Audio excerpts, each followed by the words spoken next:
We're now ready to continue with step 4. Step 4 will be applying the rims and doing the lashing, which will complete your basket.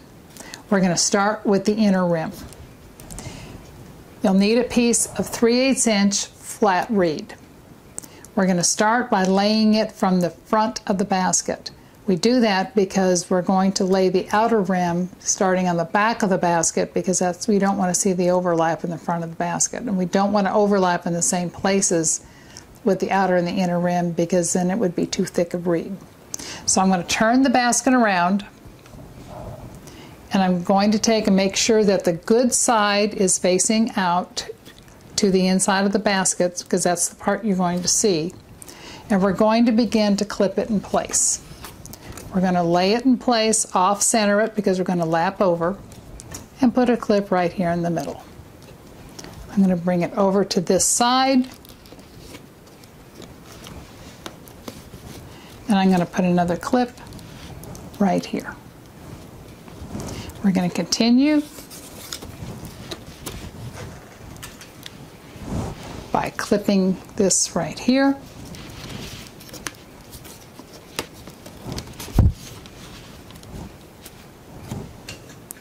Adding another clip here,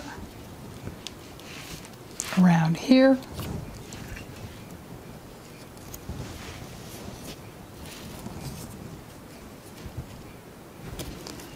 Then lay it in place here, making sure it's nice and tight.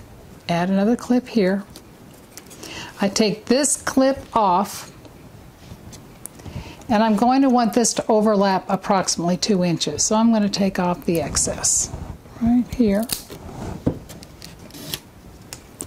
and put a clip on there, making sure this is nice and tight all the way around on the basket. So you now have your inner rim. Next, we're going to go with the outer rim. I've prepared this outer rim. We've got a piece of 3/8 inch flat oval. Again, just like we did on the 3/16, it's oval on one side and flat on the other. So the oval is the good side. Because this is so thick, I've taken an X-Acto knife, and what I've done is carved this out to thin it down. You can see how much thinner it is from the other side. That way, when we take and lap it over, it will be much thinner across. We're going to take this lap over, and we're going to start it on the back side of the basket. I'm going to pick my basket up. Starting from the back side, I'm going to lay it in place using the same clips that I was using before.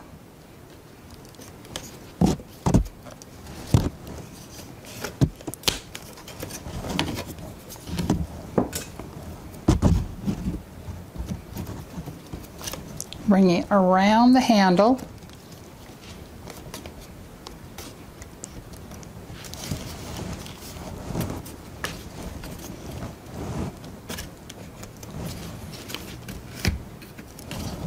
Again, around the handle.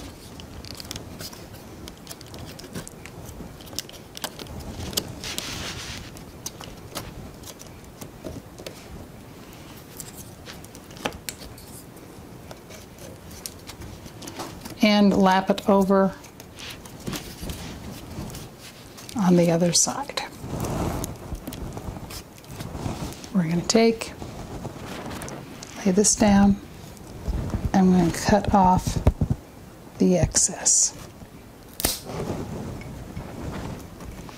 And we now have our outer rim laid in place.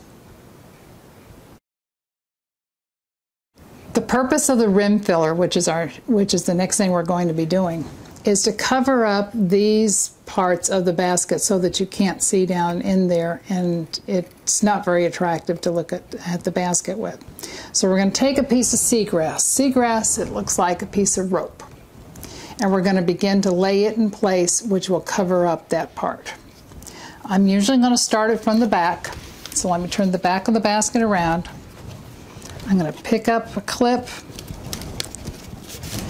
Make sure these are nice and up, and I'm going to start laying it in place right here. Put the clip back on. And it lays very loosely right now, but it won't be when we begin to get started. Right now we're just going to kind of get it in place because we'll adjust it as we do our lashing.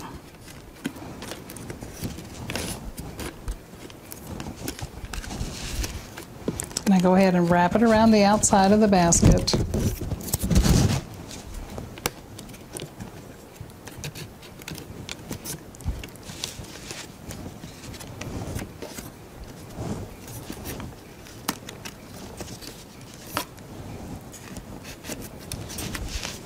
Until it meets the other side, and I'm going to let it lap over. And we'll talk about that lap when we start doing our lashing. We now have the seagrass in place. Generally, when I lash my baskets, it's better, I feel that it's better to get these clips out of the way so that I can work with the basket, especially when it's a small basket like this. And one of the ways that I do that is by using zip ties. These zip ties will take the place of the clothespins and give you a lot more room. To do that, I'm going to take everywhere where there is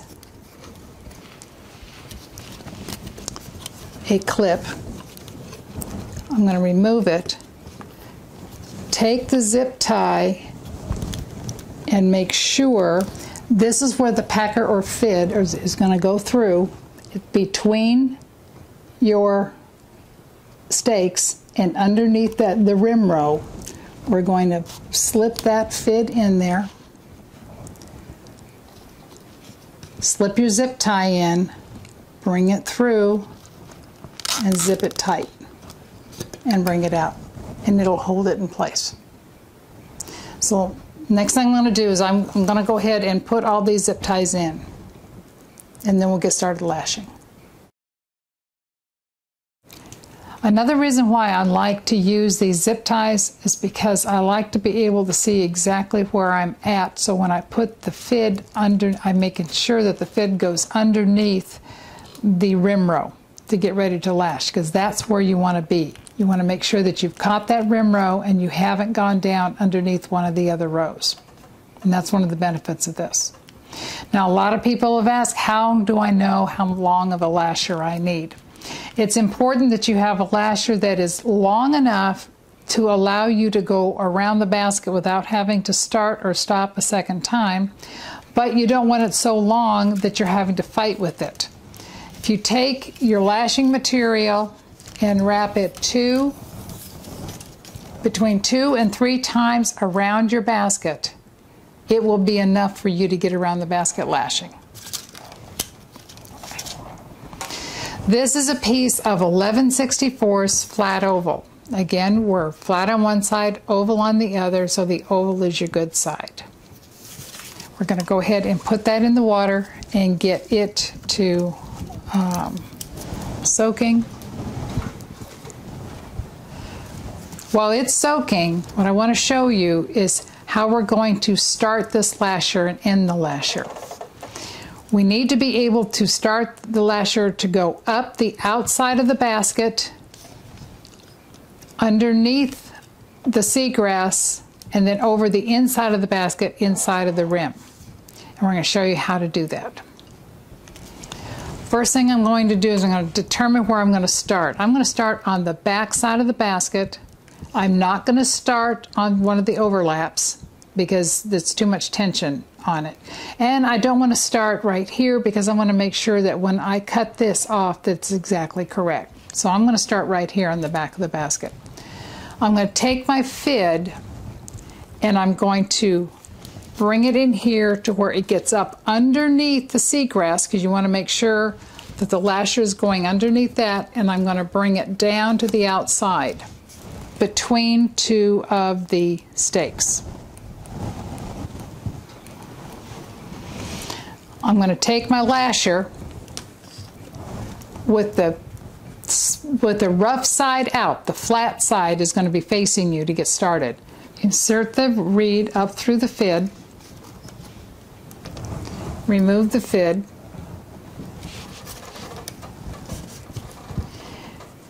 Fold the reed down to where it's in half and slide it down to where it goes over the wall of the basket.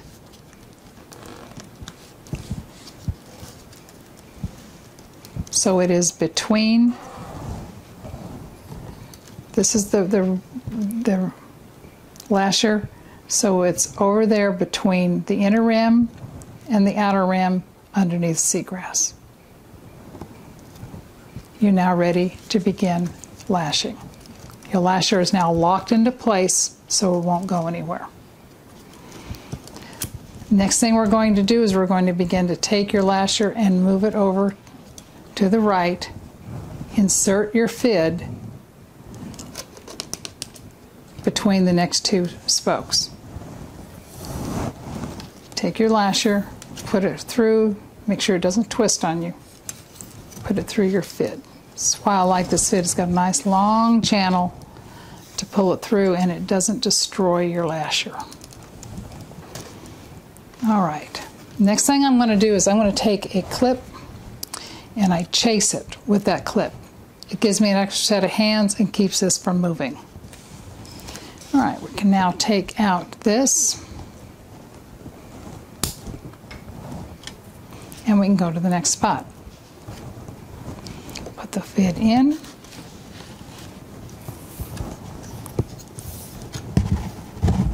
Bring it around to where it fits through it. Make sure it's in there far enough. Pull it through.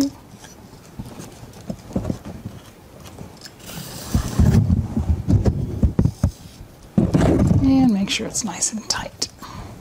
And I move over. Now, all right, we're now at the corner. We're going to remove the fid. Bring your lasher across because we're going to put an X at the corner. I'm going to put the fid through the next spot where we should put the lasher. Take my lasher, run it down through the fid.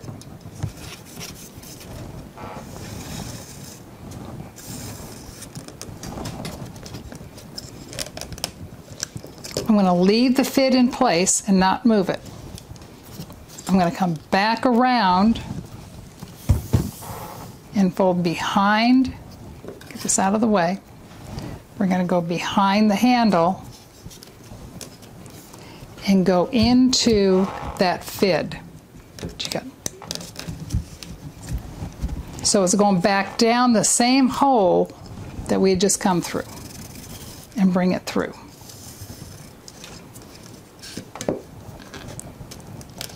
You now have an X on your handle. And you're ready to continue on around. Cutting these off as you go. About this time, it's beginning to get a little dry. This is my, my wet sponge. I'm just going to pull the sponge across it, not very far. You don't have to go to the end because it's just going to dry out again anyway. But that'll keep it moist and keep it from breaking. So I'm going to come back down here and I'm going to keep going.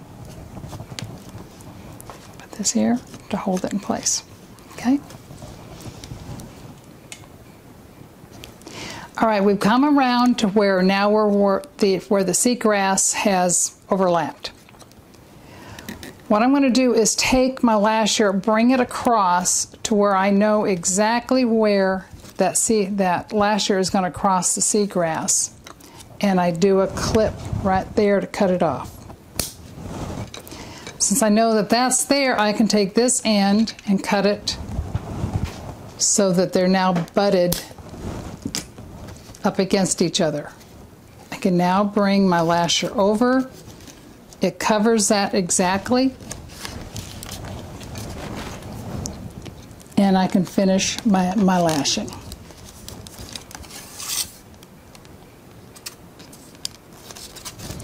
All right, we've come down to where this is the last time you're going to go over with the lasher.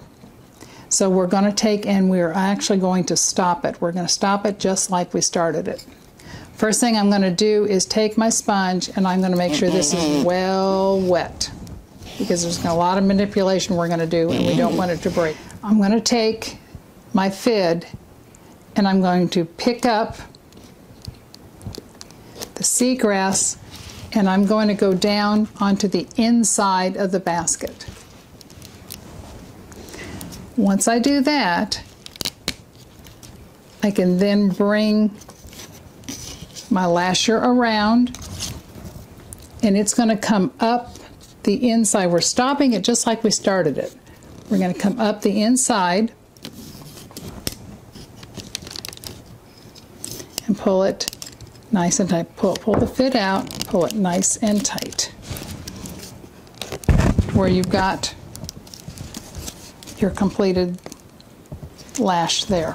So now you can't tell where you started or stopped. We now have to get this down inside. So the next thing I'm going to do is I'm going to take this fid and I'm going to bring it down to where it pokes out the bottom. That's the front of the basket at the bottom. I'm going to take my lasher and I'm going to bring it right down here.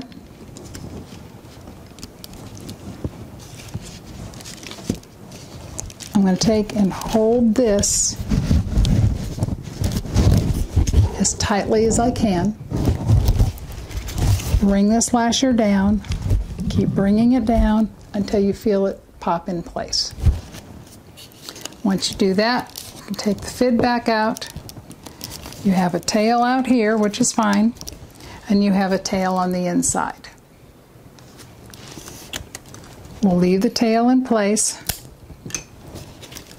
One of the things that I'll do, because sometimes it pulls a little bit, so I'll put a clip right here and then let the basket dry.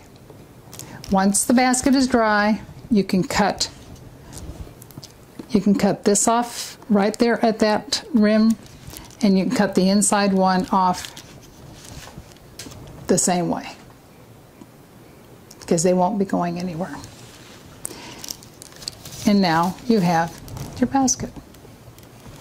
Now sometimes you'll see how the basket's kind of bowed out a little bit, and you want it as flat as possible. Here's the original one that we started with. See how flat that is? One of the things that I do is I may go ahead and spray it with a water bottle, lay it down on the floor, and you know all those encyclopedias that you have that you don't know what to do with? I just stack a bunch of encyclopedias on them. It'll flatten it out, let it dry overnight, and it will remain, it will go into this flat condition and it'll hang on the wall better.